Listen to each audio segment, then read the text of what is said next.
Tu veux faire quoi plus tard? Franchement, qui n'a jamais entendu cette question? À l'école, au lycée, à la fac, en famille. On me l'a posée depuis tout petit. Bienvenue dans mon podcast. Moi, c'est Maïraj et l'an dernier, j'ai eu ma licence en marketing. Là, je prépare mon master pour 2026. Mais avant de te parler de l'avenir, je te raconte les débuts parce que chez moi, rien n'a jamais été une évidence. Au début, j'étudiais sans but précis, juste pour valider mes semestres.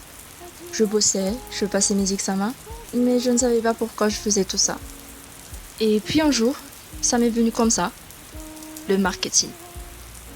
Créer des pubs, faire rêver, comprendre pourquoi on achète, raconter des histoires avec une marque, ça m'a frappé d'un coup.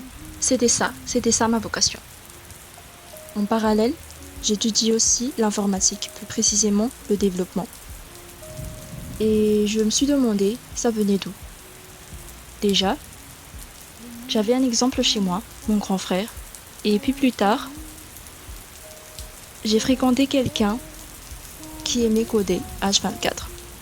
À force de le voir, j'ai commencé à y prendre goût. Et même quand on s'est séparés, j'ai continué et je continue toujours. Je vais même prendre un diplôme. Mais je sais que ce ne sera jamais mon métier principal. Ce sera juste un super bonus, un truc que je ferai de temps en temps ou si j'ai besoin d'un peu d'argent. Mon cœur, lui, il bat pour le marketing. Et toi, t'as déjà couru après une passion qui était surtout celle de quelqu'un d'autre? Je te propose dans cet épisode d'entendre des petits extraits de conversation avec mes proches sur leur parcours à eux. Parce que ça aide de savoir qu'on n'est pas seul. Pourquoi est-ce que tu as choisi cette filière? De ce que je sache, pour moi, la psychologie, c'est le domaine le plus polyvalent. En tout cas pour moi, dans le sens où c'est à la fois de la science et un peu de littérature quand même. Et aussi, j'ai été inspiré par une vieille série mentaliste. C'est tout. Et il y a aussi de l'altruisme là-dedans, vouloir aider les gens. Et vu que je n'ai pas pu faire médecine, je n'ai pas voulu faire médecine plutôt. C'était un moyen d'aider les gens sans devoir faire 8 ans de médecine. D'accord, merci. Comment est-ce que tu vis ta vie d'étudiant? Hum, C'était très stressant au début. Fallait s'habituer à un rythme beaucoup plus rapide que durant le lycée. Les emplois du temps étaient beaucoup plus chargés, les cours aussi. Et on n'est pas du tout habitué comment on appelle ça, au cours magistral. Ah, et aussi le manque de sommeil. Et la fatigue. Et le fait que tu n'aies plus de temps pour t'entraîner ou pour d'autres hobbies. Et si tu as le temps, ça veut dire que tes cours n'ont pas de temps. Tu n'as pas de temps pour tes cours. En somme, tu douilles.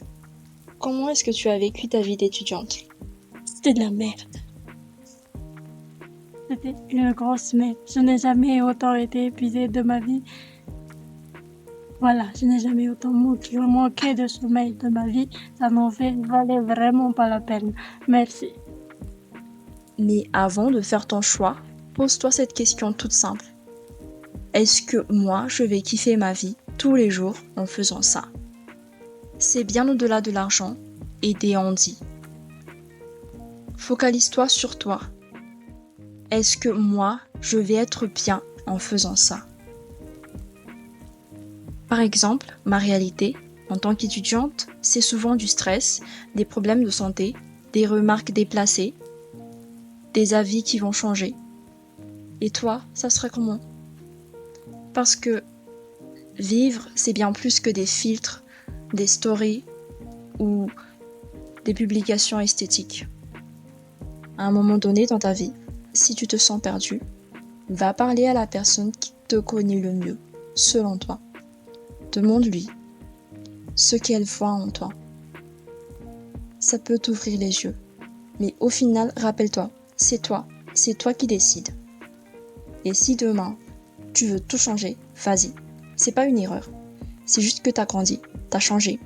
Ce que tu as besoin aujourd'hui n'est pas ce que tu as besoin demain, ni dans 5 ans, ni dans 10 ans. Avant de te présenter le programme pour ce mois, j'aimerais te partager quelque chose de très important pour moi. Qu'on soit étudiant, salarié, au chômage, riche, pauvre, jeune ou vieux, on veut tous la même chose. Oui, oui, on court après l'argent. Oui, on court après la connaissance. Mais il y a quelque chose de plus important, la santé. Pourtant, on se trouve toujours des excuses. J'ai pas le temps de dormir, j'ai quelque chose à rattraper, donc je le ferai demain. Je veux manger mieux, mais j'ai pas le temps de cuisiner. Je l'ai fait, toi aussi probablement. Alors écoute bien, arrête.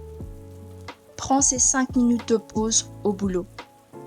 Mange un vrai repas et dors pendant 8 heures, au pire 7 heures. Rappelle-toi que le plus important, c'est de pouvoir en profiter après. Ta santé, c'est pas du luxe, c'est la base. Bon, c'est dit.